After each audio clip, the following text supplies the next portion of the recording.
کیا ماؤں نے لال جنے تھے؟ کیا دھرتی نے انسان دیکھے تھے؟ آج تک دنیا ایسا بادشاہ نہ دکھا سکی جو 22 لاکھ مربع میل پہ حکومت کر کے مسجد میں جھاڑو دے رہا ہو، جو 22 لاکھ مربع میل پر حکومت کر کے پانی کی مشق کندھے پہ اٹھا کے بیوہ عورتوں کے گھر میں گھڑوں میں پانی بھرنے جا رہا ہو۔ امیر المومنین کہاں جا رہے ہو؟ فلاں اماں کے گھڑے میں پانی بھرنے جا رہا ہوں، فلاں کے گھر میں پانی بھرنے جا رہا ہوں۔ 22 لاکھ مربع میل پہ حکومت کر کے دھرتی نے ایسا بادشاہ نہیں دیکھا جو اونٹ چراتا پھر رہا ہو، اور جو بیت المال کا اونٹ گم ہوا چولے کو باندھا اور دوڑ لگائی، آگے احنف بن قیس ملے، ارے کہاں جا رہے ہو امیر المومنین؟ کہ تو بھی آ جا، بیت المال کا اونٹ گم ہو گیا ہے، مل کے تلاش کریں۔ پتہ نہیں کتنے مسلمانوں کا اس میں حصہ ہے۔ دھرتی ایسا بادشاہ نہ دکھا سکے گی، نہ دکھا سکے گی، کوئی ایسا آیا ہی نہیں ہے کہ جو اتنی بڑی سلطنت کا مالک ہو اور کیکر کے درخت کے نیچے بغیر پیروں کے سو رہا ہو۔ یہ ہمارے چھوٹے چھوٹے حکمران، ووٹوں کے ذریعے سے کرسیوں پر بیٹھنے والے، ان بے وقوفوں کے آگے بھی پہرے، پیچھے بھی پہرے، دائیں بھی پہرے، بائیں بھی پہرے، اوپر بھی پہرے، ان کی گاڑیاں بھی بلٹ پروف، یہ پھر بھی ڈرتے ڈرتے جا رہے کہ انہوں نے ظلم کیا، یہ اپنی ذات میں خوف زدہ ہو گئے۔ عمر نے اپنے نام کے ساتھ فاروق کا لقب آپ نے کہا عمر فرق بین الحق والباطل، عمر وہ عمر ہے جس نے حق اور باطل میں فرق کر کے دکھا دیا، اس لیے یہ فاروق ہے، اس نے حق اور باطل میں فرق کر کے دکھایا، یہ فاروق ہے۔ حسن بصری فرمایا کرتے تھے اپنی محفلوں کو عمر کے ذکر سے سجاؤ۔ حضرت عائشہ فرمایا کرتی تھیں عمر کے تذکرے کیا کرو، کہ جب عمر کا تذکرہ ہوتا ہے تو عدل کا تذکرہ ہوتا ہے، جب عدل کا تذکرہ ہوتا ہے تو اللہ کا تذکرہ ہوتا ہے۔ کہ ہم عائشہ رضی اللہ تعالیٰ عنہا فرمایا کرتی تھیں اتنے بڑی سلطنت پر حکومت کرنے کے بعد اللہ کی راہ میں جانے والے مجاہدین کے گھر گیا کھڑا ہوا ہے، دروازے پہ دستک دے رہا ہے، بیٹی کوئی بازار سے سودا لینا ہو تو مجھے بتاؤ، تیرے گھر والا تو اللہ کی راہ میں ہے، میں تمہارے گھر کا سودا لے آؤں، کیا کیا چیز چاہیے؟ تم نے اپنے خامند کو خط لکھنا ہوگا، تم تو لکھنا نہیں جانتی، مجھے بتاؤ میں تیرے خامند کو تیری طرف سے خط لکھوں۔ اما تیرا بیٹا اللہ کی راہ میں گیا ہوا ہے، مجھے بتا میں تیرے بیٹے کے نام تیری طرف سے خط لکھوں۔ اتنی بڑی جس کے سامنے قیصر اور کسرا زیر و زبر ہو گئے، کج کلا، وہ زمین میں جا کے تہ خاک میں وہ سارے ہیرے لال جواہر، وہ زمین میں لوٹ پوٹ کرنے والا، کسرا کے تخت کو توڑنے والا اور روم کی طاقت کو توڑنے والا، آل ساسان کی طاقت کو توڑنے والا اور نوشیروان کے خزانے مدینے میں لانے والا اور خسرو پرویز کے خزانے مدینے میں لانے والا اور رومت الکبرا کے خزانے مدینے میں لانے والا خود اپنے کرتے میں 14 پیوند لے کے چل رہا ہے، 14 پیوند کے ساتھ کرتا ہے، مہینے میں 1 دن گوشت کھاتے تھے، وہ روٹی کھاتے تھے کہ عام آدمی حلق کے نیچے نہیں لے جا سکتا تھا۔ ہے سال کی ابتدا اس شخص کی شہادت سے ہوتی ہے جس کو اللہ نے وہ عزت دی۔ آپ نے کہا میرے 2 وزیر آسمان میں، 2 وزیر زمین میں، آسمان پہ جبریل اور میکائیل میرے وزیر ہیں، زمین پر ابو بکر اور عمر میرے وزیر ہیں۔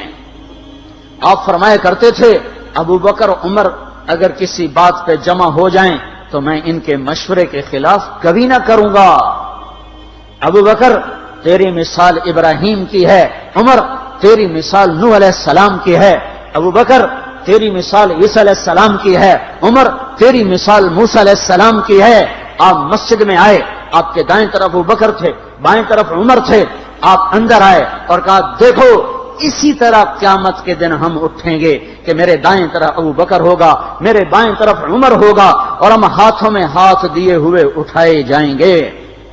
اور ایک حدیث میں آتا ہے اور میرے قدموں سے بلال کو اٹھایا جائے گا جو نکلتے ہی اذان دے گا، جس کے اسلام لانے نے اسلام کو اونچا کیا، جس کے اسلام لانے نے باطل کو پست کیا، جن راہوں سے عمر گزر جائے شیطان وہ راہیں چھوڑ دیتا تھا۔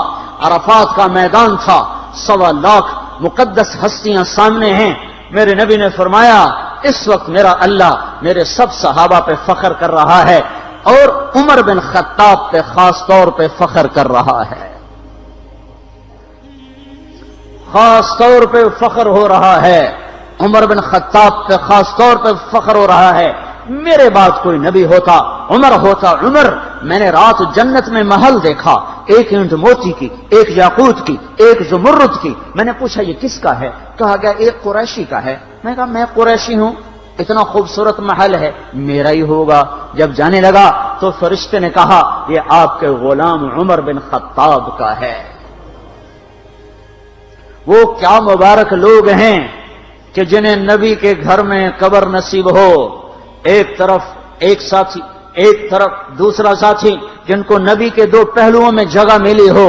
وہ کیسی عظیم ہستیاں، اتنی بڑی سلطنت کا مالک اور اتنے بڑے عدل کی نشانی بن کر مدینے میں مسجد میں بیٹھے رو رہے ہیں۔ امیر المومنین کیوں رو رہے ہو؟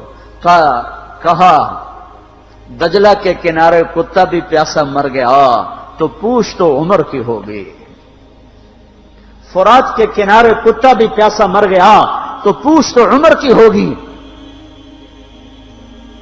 راتوں کو پہرے دیے جا رہے ہیں، راتوں کو خبرگیری کی جا رہی ہے۔ مدینے کے باہر ایک خیمہ ملتا ہے، چند بچے ملتے ہیں جو رو رہے ہیں۔ ایک عورت ہانڈی چڑھا کے ڈوئی پھیر رہی ہے۔ پوچھتے ہیں بہن یہ بچے کیوں رو رہے ہیں؟ کہ یہ بھوک سے رو رہے ہیں۔ ہانڈی میں کیا ہے؟ پانی، کچھ بھی نہیں۔ کیوں چڑھایا ہوا ہے؟ بہلانے کے لیے۔ سو جائیں گے روتے روتے، میرا اور عمر کا اللہ کے ہاں فیصلہ ہوگا۔ تو عمر کی ہچکیاں بن گئیں کہ عمر کو بہن تیرے حال کی کیا خبر؟ کہ پھر ہمارا بادشاہ کیوں بنا ہے؟ اگر ہمارے حال کی خبر نہیں لیتا تو ہمارا خلیفہ کیوں بنا ہے؟ پر لگ گئے، بیت المال سے سامان نکالا، بوری بھری، سر پہ اٹھائی، کمر پہ اٹھائی۔ غلام اسلم نے کہا میں اٹھاؤں؟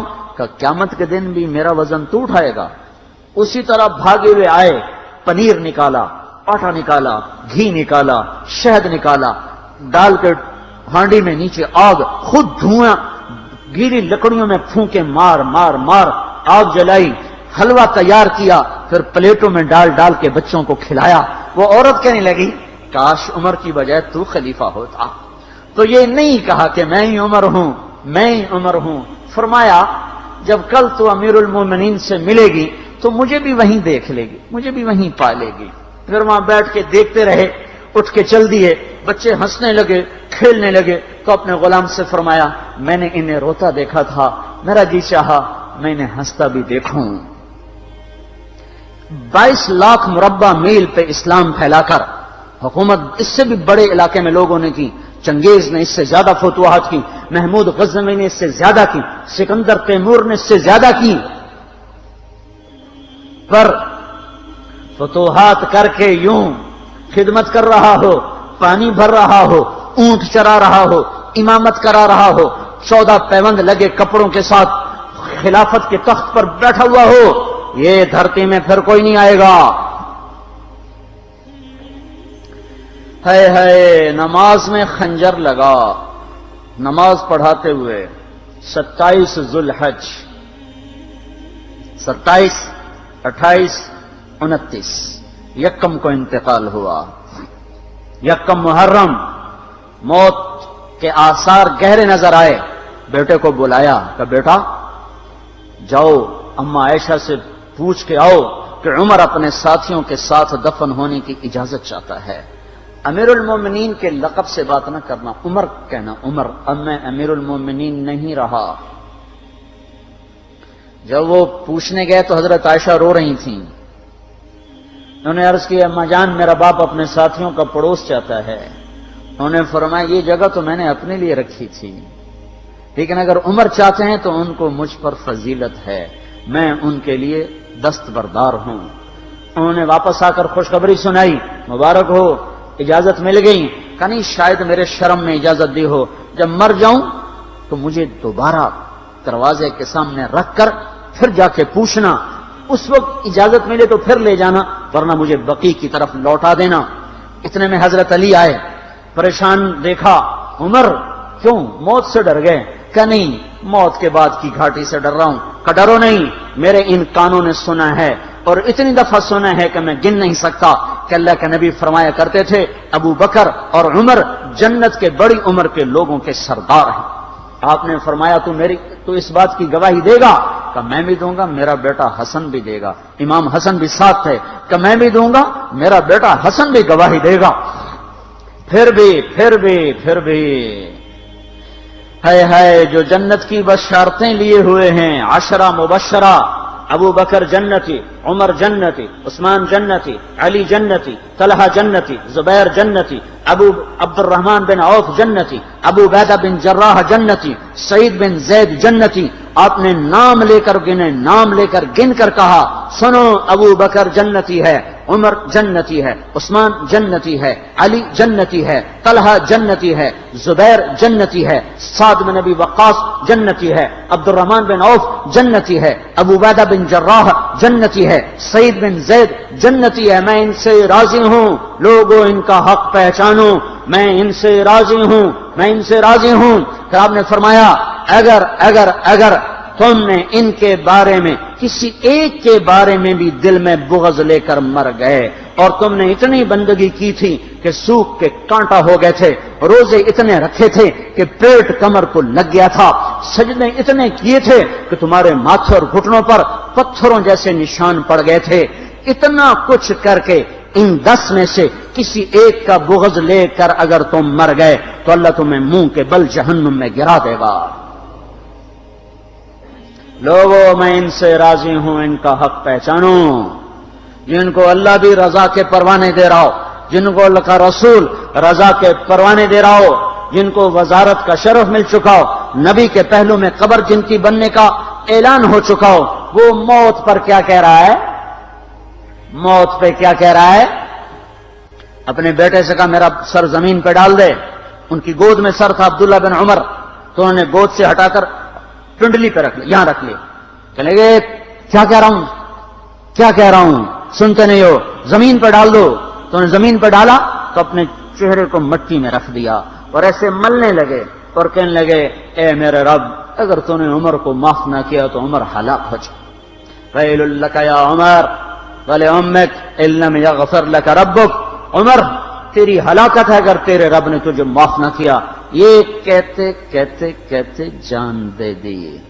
22 لاکھ مربع میل میں اسلام کو زندہ کرنے والا، این حالت نماز میں زخم کھا کے گرنے والا، مطلوب مصطفیٰ، وزیر مصطفیٰ، جنت کی خوشخبریاں لے کر پھر موت پر یوں کہہ رہا ہو اللہ تو نے معاف نہ کیا تو میرا کیا بنے گا؟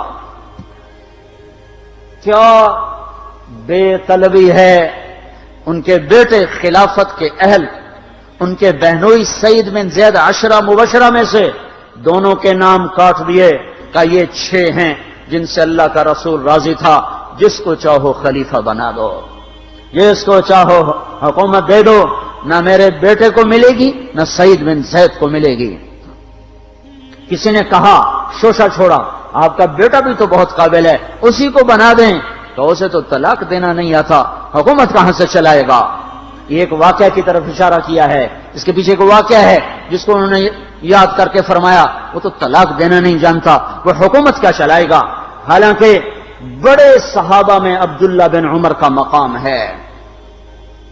ہے جنازہ صہیب رومی نے پڑھایا، دروازے کے سامنے لا کے رکھ دیا گیا، سب لوگ جنازے کے ساتھ کھڑے ہو گئے، عبداللہ بن عمر اکیلے آگے گئے، دروازے پر دستک دی کہ اما جان میرا باپ عمر بن خطاب دروازے پہ حاضر ہو چکا ہے، اندر آنے کی اجازت چاہتا ہے۔ تو عائشہ رضی اللہ تعالیٰ نے اپنی چادر کو اٹھایا اور روتے ہوئے باہر نکل گئیں۔ پھر لوگ اندر داخل ہوئے، قبر کھودی گئی، قبر کھودتے ہوئے عبداللہ بن عباس بھی قبر کے کھودنے میں شریک تھے، تو کہتے میرے کندھے پہ کسی نے ہاتھ رکھا، میں نے پیچھے مڑ کے دیکھا تو علی رضی اللہ تعالیٰ عنہ کھڑے رو رہے تھے اور فرما رہے تھے مجھے پتا تھا تو یہیں آئے گا، یہاں تیرے سوا کوئی نہیں آ سکتا، کہ میں نے ایک دفعہ نہیں کتنی دفعہ میں نے اللہ کے نبی سے یہ بات کا تکرار سنا، میں ابو بکر اور عمر، اس کا اتنا تکرار سنا ہے میں نے کہ مجھے یقین تھا یہیں آئے گا، تو اور کہیں نہیں جا سکتا۔ میرے بھائیوں،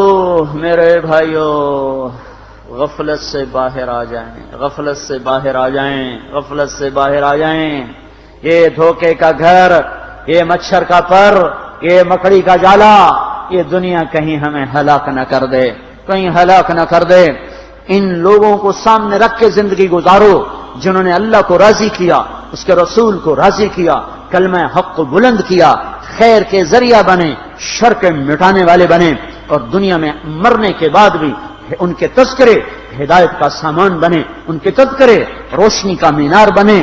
ان کے پیچھے چلو، مغرب کے اندھیروں کی طرف مت دوڑو، وہاں تو سورج بھی ڈوب جاتا ہے، مغرب میں تو سورج بھی ڈوب جاتا ہے، اور تمہیں پکار کے کہتا ہے مغرب کی طرف نہ آنا، ادھر اندھیرا ہے، میں یہاں گم ہو گیا، تم کون سا سراغ ڈھونڈنے آئے ہو؟ دوڑو اللہ اس کے رسول کی پاک زندگی کی طرف، اس کے پاک صحابہ کی زندگی کی طرف، جن کو اللہ نے مرنے سے پہلے جنت ہاتھ میں دے دی، جنت کی بشارت دے دی۔